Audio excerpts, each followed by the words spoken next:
HarperCollins presents The Land of Roar by Jenny Mclachlan, read by Billy Ashcroft. Chapter 1. There is a wizard in Grandad's attic. I'm sitting in his garden looking up at the attic window, and I can clearly see a dark shape standing just behind the glass. I give my sister a nudge. "Look, Rose, you can see its pointy hat and everything." Rose swipes at the screen of her phone. "There isn't a wizard in the attic, Arthur. Leave me alone, I'm busy." I glance over her shoulder and see that she's busy liking someone's picture of a puddle. When I look back at the window, the strange shadow is still there. My eyes trace the outline of shoulders, a head, and a slightly crooked hat as I try to work out what it could be. A reflection of trees. Some rubbish Grandad stumped up there.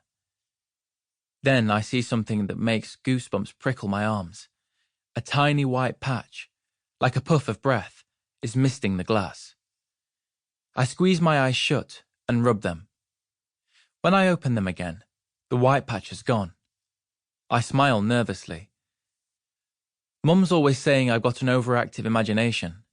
"It's probably the inflatable skeleton," I say. "The one Grandad got for Halloween. And the hat could be from the dressing up box." "Be quiet, Arthur," says Rose. "You're annoying me." With a sigh, I give up on Rose and wander around the garden. I peel some bark off a tree, kick a punctured football into a hedge, then hang from a branch. Tap, tap, tap, goes Rose on her phone. I drop to the ground and look up at the attic window. "It's still there," I say.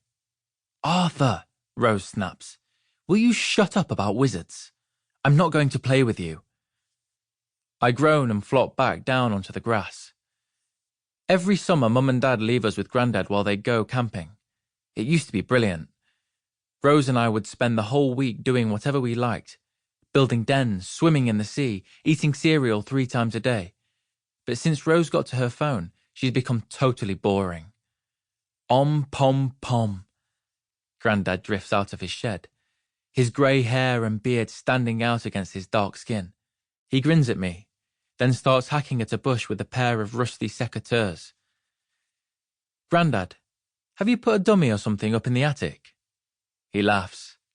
"Not me, mate." I turn back to Rose. She can't stare at her phone all day.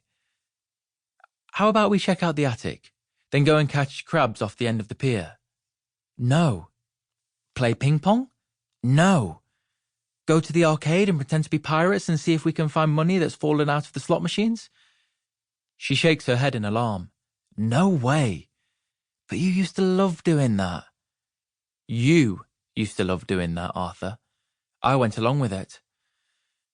Suddenly Rose jumps to her feet and stuffs her phone in her pocket.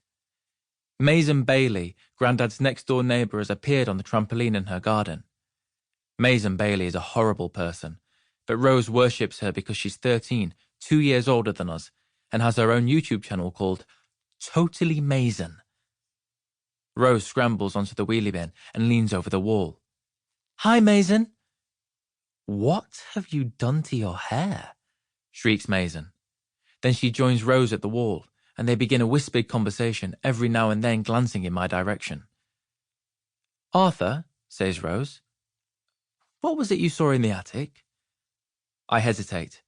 They're smiling, waiting for me to say something stupid, so I say, "A shadow?" "Yeah, but what did the shadow look like?" "A wizard," I mutter, making them burst out laughing. I feel my cheeks burn and I point at the window. "I'm not imagining it. Look." And they do look, but Rose shakes her head. "There's nothing there, Arthur." "There is," I protest.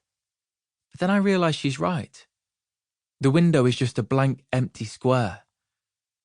"You've got to stand in the right spot," I say, moving from side to side.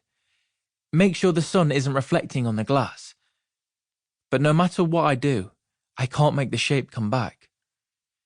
With a final giggle, Maisie says she's got to go. "Come round later, Rose. You can try out my trampoline." "Really?" cries Rose. Sample complete. Ready to continue?